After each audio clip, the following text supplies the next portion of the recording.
To connect to GitHub securely, we'll need to create an SSH key.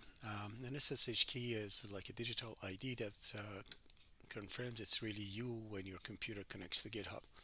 It has two parts: a public key, which you upload to GitHub, and a private key, which stays on your computer.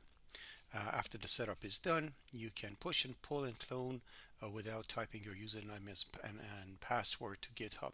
And this is not only saves time, but also keeps your connection secure.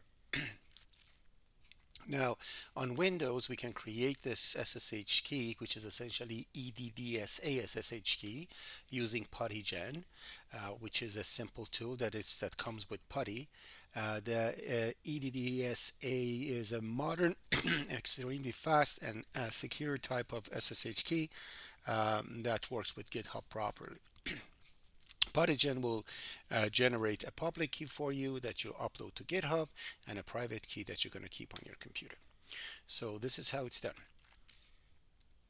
Click on Start and type PuTTY, and PuTTYGen will come up, either this one or that one, whatever comes up. Right click on it and run it as an administrator, because you might need to create a directory in a Windows specific directory. So run it as administrator.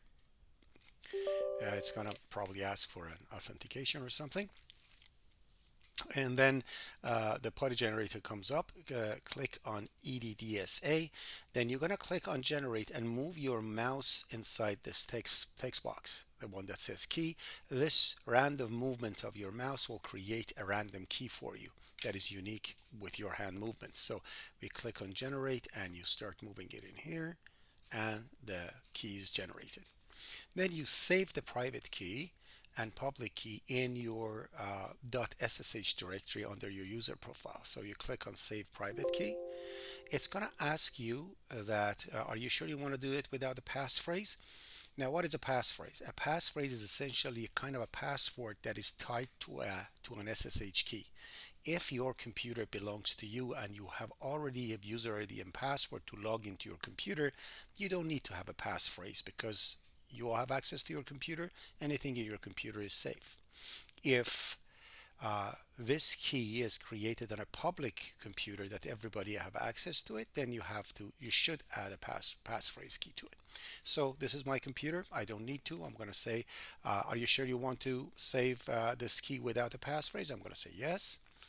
And then what you do, you're going to go to the hard drive that your operating system is installed on, then go to users directory, then click on the directory that your username's on it. So PHARD is mine. I'm going to open that one. And in here, if you see a .ssh directory, you save your private key in there. If not, you create one. So new folder, .ssh, I create the directory, and then inside that directory I'm going to save the private key. Name it so you know it's for GitHub. So I'm going to write over here GitHub, and I'm going to save it. So now the private key is saved. I'm going to save the public key too, in case I want to use this key somewhere else, because any place you want to have access to using this SSH key, you have to install your public key over there. Now I'm going to say save public key, and I'm going to put it right beside this one so I know, and I'm going to call it the same thing, GitHub, and I'm going to add an extension pub so I know this is a public one, and I save it. Now what you see over here in this text box is actually the same public key that you saved in your .ssh directory. So what you do, you right click over here, and as soon as you right click, it's going to select it all. You're going to click on copy, and it copies everything in here. So now it's copied. You go to your GitHub account, you open up your GitHub account, and then you click on the icon at the right, which is your profile, and then you click on settings. After that, in left list over here, click on SSH and GPG keys, and then click on new SSH key. So that's going to add that. In here, put the name of the computer that you have the SSH coming from. So if this is from my demo computer, I'm going to call it demo key. As you see, I've done this before once, so it remembers it. I'm going to call it demo key. I know it's for my demo computer. And then in here, I'm going to simply paste what I just copied from that PuTTYGen application. So I'm going to click on paste, and there we go. This is the SSH key installed. And I'm going to click on add SSH key, and it's going to ask for confirmation to make sure that it's me.